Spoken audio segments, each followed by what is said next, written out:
Imagine buying a phone in 2026 and realizing the most important feature isn't the camera, it's not the display, it's not the battery, it's the intelligence living inside it. Last week, Samsung unveiled its newest Galaxy devices, and most people focused on the thinner design and better hardware. But hidden beneath the launch event was something much bigger. Samsung may have just confirmed the future of the entire smartphone industry, a future where your phone stops being a tool and starts becoming an AI companion that understands what you see, hear, write, and do. And the craziest part? Apple, Google, OpenAI, and even Microsoft are all racing toward the exact same destination. This isn't a smartphone upgrade. It's the beginning of the AI device era. Why every new smartphone is becoming an AI device. Samsung just proved it. Chapter 1. Samsung's latest Galaxy launch looked like a typical hardware event on the surface: thinner foldables, brighter displays, better durability, faster chips. But if you listen carefully to what Samsung executives actually emphasized, one phrase keeps appearing again and again: Galaxy AI. And that's not an accident. Samsung is no longer selling just a phone. It's selling an AI-powered personal computer that fits in your pocket. The newest foldables integrate Google's Gemini AI deeply into the operating system, allowing users to summarize web pages, generate text, translate conversations, organize notes, and perform complex tasks across multiple apps. Samsung's strategy is increasingly centered around AI experiences rather than raw hardware specifications. Think about how strange this is. 5 years ago, smartphone ads focused on megapixels, zoom levels, refresh rates, storage capacity. Now the selling points are live translation, AI photo editing, context-aware search, writing assistance, voice-based task execution. The hardware has become the container, the AI has become the product, and Samsung is betting billions that consumers will eventually choose phones based on which AI is smarter, not which camera has one extra megapixel. Chapter 2. Here's the part that many people missed. When Samsung adds Gemini to Galaxy phones, Samsung gains powerful AI features. But Google gains something even more valuable: distribution. Hundreds of millions of Galaxy users are suddenly exposed to Google's AI ecosystem every single day. This is incredibly important because AI companies face a huge challenge. Building a powerful model is hard. Getting billions of people to use it constantly is even harder.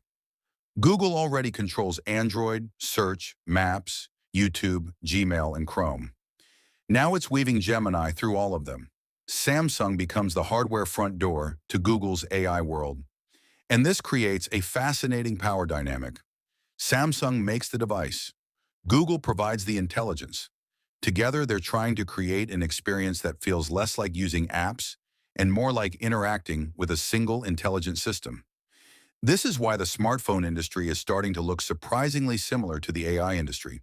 The companies with the best ecosystems may beat the companies with the best hardware. Chapter 3. For almost 20 years, smartphones have worked the same way. You open an app, you tap through menus, you manually complete tasks. AI is beginning to break that model.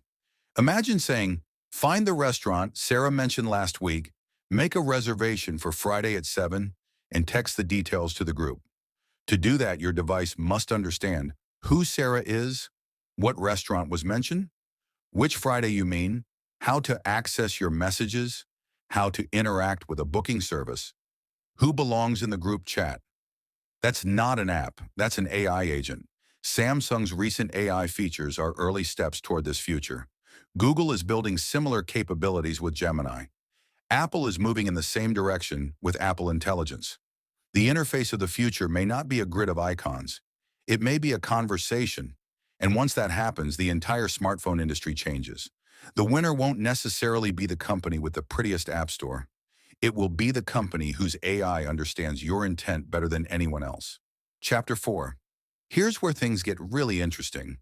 When people hear AI, they usually imagine giant data centers filled with NVIDIA GPUs. And that's true for models like ChatGPT. But Samsung is pushing another important trend: on-device AI. Modern smartphone chips now contain dedicated neural processing units, or NPUs, designed specifically for AI workloads. These tiny processors can perform tasks such as real-time language translation, voice transcription, photo enhancement, object recognition, background removal, text summarization, predictive typing, and they can do many of these tasks without sending your data to the cloud. Why does that matter? Because cloud AI has three major problems. 1. Privacy. Users don't always want sensitive conversations or documents uploaded to remote servers. 2. Speed. Waiting for a server response creates friction. 3. Cost. Running massive AI models in the cloud is extremely expensive. On-device AI solves all three. Samsung's latest Galaxy devices use a hybrid approach. Simple and private tasks happen locally, while more complex reasoning can be handed off to cloud-based AI systems like Gemini. This hybrid model is likely the future of consumer AI. Your phone becomes both a personal AI computer and a gateway to much larger AI supercomputers. Chapter 5. If Samsung's launch proved anything, it's that the smartphone market is no longer Samsung versus Apple. It's becoming Galaxy AI versus Apple Intelligence versus Gemini versus future OpenAI-powered devices. Apple has already revealed its Apple Intelligence strategy, focusing heavily on private, on-device processing combined with secure cloud computing. Notice the pattern?